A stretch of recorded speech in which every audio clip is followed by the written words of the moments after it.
বেগমপুরি দেখাবো আছে, তো সেগুলোই সর্টিং করছি। সেখানে একদম লম্বা একটা ঘুম লাগিয়েছি। হ্যাঁ, বার করেছে মানে বিক্কু খাওয়াতে হবে, সন্ধে দিতে বসবো। All set. আর এদিকে সোফাও আমার গোছানো হয়ে গেছে। Hello everyone, welcome back to the channel, to a new blog. আশা করছি সকলে তোমরা খুব ভালো আছো। এখন সকাল বেজে গেছে প্রায় 10:30, আর সোনাদের এখন খেতে দিয়ে দিয়েছি। আর এখন ওদের সঙ্গে সত্যি কথা বলতে বসে থাকতে হয় না, ওরা নিজেদের মতন খুব সুন্দরভাবে খায়। বাট স্টিল আমি একটুখানি থাকি, কারণ কিছু কিছু বেবি হয় না যে মা থাকলে একটুখানি খুব সুন্দরভাবে খেতে পছন্দ করে, একা খুব একটা খেতে চায় না। তো আমি দেখেছি চলে গেলে না ওরা খুব একটা খেতে চায় না, মানে খায় কিন্তু একটু পরপর খায়। কিন্তু আমি বসে থাকলে খুব সুন্দরভাবে খেয়ে নেয়। এমন নয় যে মারামারির জন্য বসে থাকি, ওরা এখন একদম নিজেদের মধ্যে খুব সুন্দর কোঅপারেট করে খেয়ে নেয়, একদম পাশাপাশি দিলেও কোনো অসুবিধা হয় না। বাট স্টিল আমি একটুখানি থাকি যাতে একটুখানি ওরা ভালোভাবে খায়। এই যে এখানে এখন কাটা চেবাতে ব্যস্ত, ওইখানে এখন ভাত খেতে ব্যস্ত। তো যাই হোক, এখন ভালোই গরমটা পড়েছে কিন্তু কদিন ধরে। যে বৃষ্টিটা হচ্ছিলো সেই ঠান্ডা ঠান্ডা হয়ে গেছিলো, বাট ওটা এখন আর নেই, আবার সেই গরমটা পড়েছে। তো এখন পাখিদের পাখাগুলো না চালানো, মাঝখানে কটা দিন হয়েছিল যে তার পাখাটা চালাচ্ছিলাম না, মানে সকালেও দরকার হচ্ছিল না, বাট এখন আবার লাগছে। তো প্রত্যেকের পাখাগুলোকে অন করে দিলাম। ওরা তো এখন পুরোটাই নিচে থাকে, একদম সুন্দর পিপটে ট্রেনিং দিয়ে, মানে নিচে হিসুপটে কিচ্ছু করছে না। ওরা যখনই পাচ্ছে ছাদে এসে, ওরা খুব ফাস্ট নিয়েছে, মানে এত ইন্টেলিজেন্ট, খুব মানে অনেক অল্প বয়সে অনেক ফাস্ট ট্রেনিংটা নিয়ে নিয়েছে। তো চলো ওদের খাওয়া বলে দেন আমি নিচে যাবো ব্রেকফাস্ট করতে। আজকে আমার দুপুরবেলা বা 3টে থেকে লাইভ আছে। ও আচ্ছা, এটা হচ্ছে আমাদের নতুন ফ্রিজ, যেটা তোমাদেরকে দেখানো হয়নি, কারণ যেদিনকার ডেলিভার হয়েছিল সেদিনকার আমি ব্লগ শ্যুট করিনি। তো যেমনটা তোমাদেরকে বলেছিলাম যে লাইভের দিন আমি খুব একটা ব্রেকফাস্ট কিছু করি না, লাঞ্চ একেবারে করি। পর্দাটা টানিয়ে দিই, ঘরে পুরো রোদ ঢুকছে।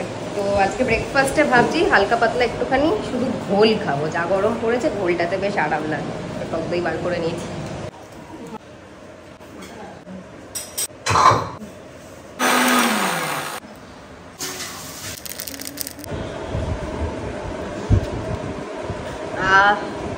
গরমের মধ্যে না সিরিয়াসলি বলছি যে এটা ভীষণ আরাম লাগে, মানে এটা বাড়িতে থেকে খেতেও যেরকম আরাম, প্লাস বাইরে থেকে যদি রোদ থেকে আসো তখনও যদি 1 গ্লাস ঘোল খাওয়া যায় না, এটা যেমন শরীরের জন্য খুব উপকারী সেরকম খুব আরামদায়ক। দুজনে খাওয়া দাওয়া করে এসে কেন একদম লম্বা একটা ঘুম লাগিয়েছি। ওরে বাবা, এই অবস্থা দেখো। এটা এখন ওদের একটা ফেভারিট স্পট হয়ে গেছে এই সোফাটা। এই সোফাটা ছাড়া ওরা দুজনে ঘুমায় না। সিম্বা তো একা একাই উঠতে পারে, বাট এটা একা একা উঠতে পারে না, কিন্তু এটা নামতে পারে। এটাকে কোলে করে উঠিয়ে দিতে হয়। দাদা উঠে গেলেই কারো না কারোর দিকে তাকিয়ে থাকে, একটু আমাকে উঠিয়ে দাও। Good boys. আমি এদিকে লাইভের জন্য একদম কমপ্লিট রেডি। আর যে শাড়িগুলো আজকে লাইভে দেখাবো, কটা বেগমপুরি দেখাবো আছে, তো সেগুলোই সর্টিং করছি। সর্টিং করে দেন লাইভ শুরু করব। আমার এই জাস্ট লাইভ শেষ হলো, আর তারপরে আমি বসে বসে লেদি খাচ্ছিলাম আর কি। প্রায় 5 মিনিট হয়েছে জাস্ট এই লাইভটা শেষ হলো। তোমরাও যদি রঙ্গবতীতে জয়েন হতে চাও, আমি একটুখানি তোমাদেরকে বলে দিই। তো তাহলে আমাদের ডেসক্রিপশন বক্সে, প্রত্যেকটা ভিডিও ডেসক্রিপশন বক্সে আমাদের রঙ্গবতীর সবকিছু ডিটেলস শেয়ার করা থাকে, সেখান থেকে তোমরা জয়েন হতে পারো আমাদের সাথে। এখনো অব্দি জামা কাপড় ছাড়িনি, জাস্ট একটুখানি চুলটা তুলে বাঁধলাম। এই গরমের মধ্যে না পারা যাচ্ছে না পুরো। আর সকালবেলা পাখিদেরকে একটুখানি সফট ফুড দিয়েছিলাম, সেখান থেকে একটুখানি সফট ফুড বেঁচে গেছিলো, সেটা পায়রাদেরকে এখন সেকেন্ড রাউন্ড খেতে দিতে এসেছি, ওদেরকে দিয়ে দেবো। এখন প্রায় বেজে গেছে 4:30, আর আমরা একটু খিদে পেয়ে গেছে। মানে আর্লি লাঞ্চ করেছিলাম, যেমনটা তোমাদেরকে বললামই যে সকালবেলা ভোল খেয়েছি, তারপরে লাঞ্চ করেছি। সেটা তোমাদেরকে দেখানো হয়নি, লাঞ্চে কি মেনু ছিল, যাই হোক সেটা তোমাদের ডিনারে দেখিয়ে নেবো। তো এই এখন 1 গ্লাস দুধ খাচ্ছি, মানে গ্লাস বলা যায় না, কাপ, বাট এটা পুরো গ্লাসের সমান দুধ ধরে দাঁড়ানো, অনেকটা দুধ ধরে এটাতে। আর দেখেছো দুধটাতে কত সুন্দর সর পড়েছে। রিসেন্টলি না আমি এতদিন দোকানে দুধ খেতাম, প্যাকেটের দুধ। ঠাম্মুর কাছে আর ফ্ল্যাটে বাবা মার কাছে একজন দুধ দেন, উনি পুরো একদম খাঁটি গরুর দুধ, মানে ওনার বাড়িতে গোয়াল আছে, ঠিক আছে, ওখান থেকে উনি গরুর দুধ এনে দেন আর কি। তো আমি কোনোদিনও ছোটোবেলা থেকে এরকম গোয়ালার দুধ খেয়ে বড়ো হইনি, কোনোদিনও খাইনি রাধা। তো আমি ভাবছিলাম যে কুয়াবারটা আমার স্যুট হবে কি হবে না। তো কালকে খেয়েছি, তো আমার ঠিকঠাক স্যুট হয়েছে। তো ঠাম্মুকে বলেছিলাম এবার থেকে রেখো, বেশ টেস্টটাও না একটু অন্যরকম দোকানের দুধের থেকে। তো এই হচ্ছে আরেক কাপ, বেশ একটু অন্যরকম, মানে একদম সেম বলা যায় না। জানো লিও একটা নতুন জিনিস শিখেছে, দাঁড়াও তোমাদেরকে দেখাই। লিও লিও লিও লিও বার্ড,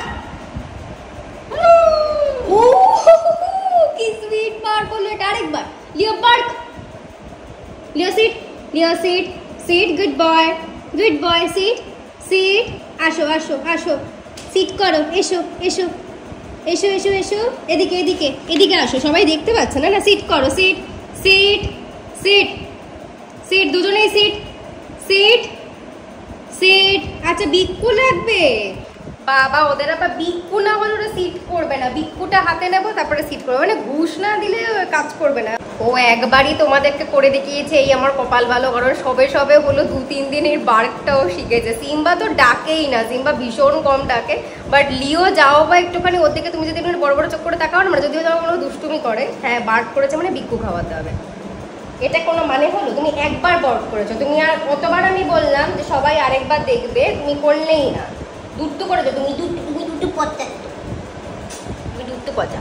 তো যাই হোক না, তো সিম্বা তো খুব শান্তশিষ্ট, ও ডাকেই না খুব একটা, আনটিল অ্যান্ড আনলেস বাইরের কোনো বড় ডগি ডাকছে তবেই ও ডাকে। দেখো শুনছে আবার বসে বসে, ধান্দা হচ্ছে এইটা। তো আর গিট্টুটা ডাকে বলে গিট্টুটাকে দিয়ে আমি বার্কটা শিখিয়েছি, তো একবার ডেকে আমাকে উদ্ধার করেছে, বলেছে যে ঠিক আছে পরে আবার দেখাবে, আমাকে এটা কানে কানে বলেছে, তাই তো? যে পরে দেখাবো, পলি পলি, আগে আমাকে ঘুষটা তো দিই, আমি একবার দেখেছি তার জন্য আমাকে একটু বিস্কুটও দে, সেটাই বলছে আর কি। হ্যাঁ সব খেয়ে নে, মোবাইল, ঢাকনা। সিট করো, তাহলে এটা দুজনে ভাগাভাগি করে পাবে। সিট করো, সিট করো, সিট করো, যাও সিটটা একটু করো, সিটটা অন্তত করো, সিট করো, সিট করো, গুড বয়, গুড বয়েজ।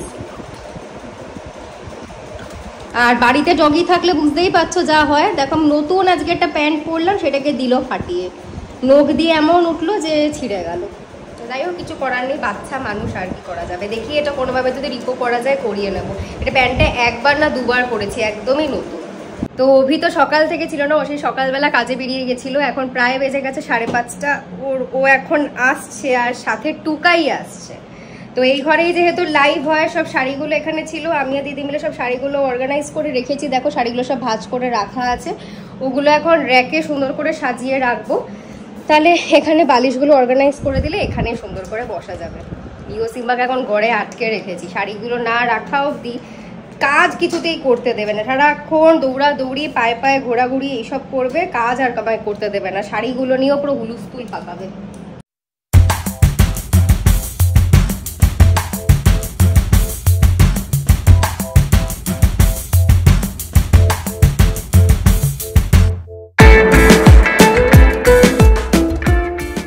এদিকে অল সেট, আর এদিকে সোফাও আমার গোছানো হয়ে গেছে।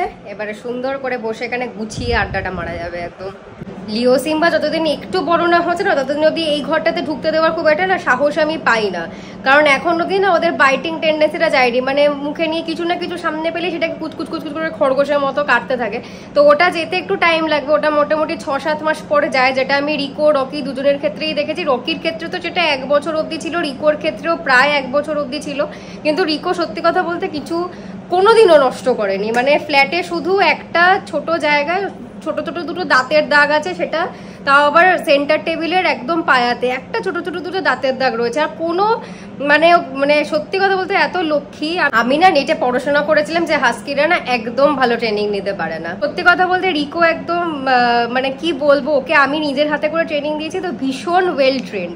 মানে এটা একদম ভুল কথা আমি বলবো, নেটে সব লেখা থাকে, মানে এটা সত্যি নয় যে খুব ভালো ট্রেনিং নিয়েছে। আমি ওকে পিপটি ট্রেনিংটাও যেরকম দিয়েছি, ও একদম ওয়াশরুম ছাড়া কোথাও পিপটি করে না, ঠিক সেরকমভাবে ও সব কটা ট্রেনিং খুব সুন্দরভাবে নিয়েছে। তো যাই হোক না কেন, তো রকির ক্ষেত্রেও সেটা 1 বছর ছিল। রকি তো প্রচুর জিনিস ধ্বংস করেছে, আর লিও সিম্বাও তাই, যা পায় তাই কামড়াতে থাকে। তোমাদের আগের দিনই দেখালাম যে ঘরের চেয়ারের পায়াটা কামড়াচ্ছে। এবারে যদি বিজনেসের ঘরে ঢুকে আমার শাড়িগুলোকে নিয়ে কচকচ করে কামড়াতে থাকে, আমি ওখানেই একেবারে শাড়ি ধরে ঝুলে পড়বো, আমার কিচ্ছু করার থাকবে না ওই মুভমেন্টে। ওই জন্য বলেছি যে না, তোদের আগে বাইটিং টেন্ডেন্সি যাক। সেই জন্য আমরা যখন প্রেজেন্ট থাকি এই ঘরটাতে, কারণ জানোই যে পেছনে ঠাকুর ঘরে যখন পুজো করি সেই সময়টা ওরা আমাদের সাথে এসে বসে, তো ওই যখন প্রেজেন্ট থাকি তখন এরা ঢোকে। আমাদের অ্যাবসেন্সে ঘরটা সবসময় লক থাকে, ওদেরকে ঢুকতে দিই না, একটু বড় হোক তারপর ঢুকবে। দেখো দাদা যেই এখানে উঠে শুয়ে পড়েছে, আর ভাইয়ের এখন আবদার চলছে, আমাকে উঠিয়ে দে, আমাকে উঠিয়ে দে। দাদা উঠিয়ে দে, দাদাকে বলছে গায়ে হাত দিয়ে আবার, দাদা উঠিয়ে দে। উঁচু বাবাটা আমি হেল্প করে দিচ্ছি তোমাকে, উঁচু বাবাটা রে, উঁচু বাবাটা রে, উঁচু বাবাটা। চলো খুশি? বাহ, দাদাই তোর বালিশ, ফ্রি কা বালিশ। তো ভালো না দাদাটা, কোনো সব অত্যাচার সহ্য করে ভাই, সব অত্যাচার। ভাইটা অত্যাচার করে করে করে করেই দিল দাদাটাকে সারা দিন জ্বালিয়ে পুড়িয়ে দিল একেবারে। একটাই তো দাদা, কাকে আর জ্বালাবো বল, একটাই তো ছোটোখাটো দাদা আছে আমার, কুচু কুচু কুচু। টুকাই আজকে আসতে পারছে না, কারণ ও চেম্বারের টাইম হয়ে গেছে, সেই জন্য ওকে চলে যেতে হয়েছে। এখানে আসলে অনেকটা দেরি হয়ে যেত, তো অভি একাই আসছে কাছ থেকে, তো ও আমাকে এটা জানিয়ে দিল। আমি এবারে যাবো, গা ঠা দিয়ে একটুখানি ফ্রেশ হবো, দিয়ে সন্ধ্যেটা দিয়ে দেবো। প্রায় এখন 6:30 কি 6:45 বেজে গেছে। গা ঠা ধুয়ে ফ্রেশ হলাম, আর কি আরাম লাগছে সত্যি কথা বলতে। তো এখন আমি সন্ধে দিতে বসবো।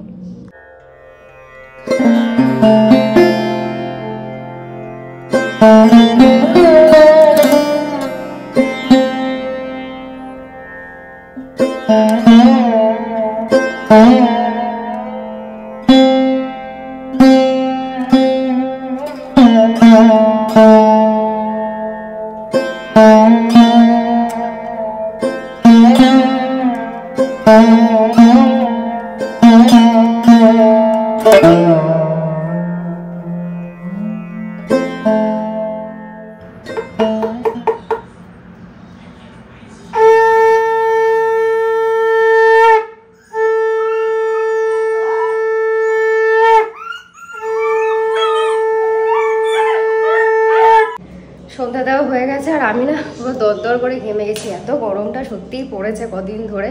আর শাক বাজানো না শুনতে পাচ্ছি না, পেছন থেকে বড়জনের চিল্লানো, কিছুতেই শাক বাজানো যাবে না। আজকে পুরো মন ভরে সন্ধ্যা দিয়েছি। আসলে রোজ আমি যে ধুনো দিতে পারি তা নয়, বাট আবার নতুন করে ধুনো দেওয়াটা চালু করবো। আগে না আমি প্রতিদিন সন্ধ্যাবেলা ধুনো দিতাম, বাট মিঠু মিঠি থাকতো ওখানে, সেটার জন্য একটা প্রবলেম হতো। মিঠু মিঠিকে এই ঘরে ট্রান্সফার করো, তারপরে ওখানে ধুনো দাও। তো এখন যেহেতু কমপ্লিটলি ওরা বড় জায়গায় চলে গেছে, সেজন্য কোনো অসুবিধাই নেই।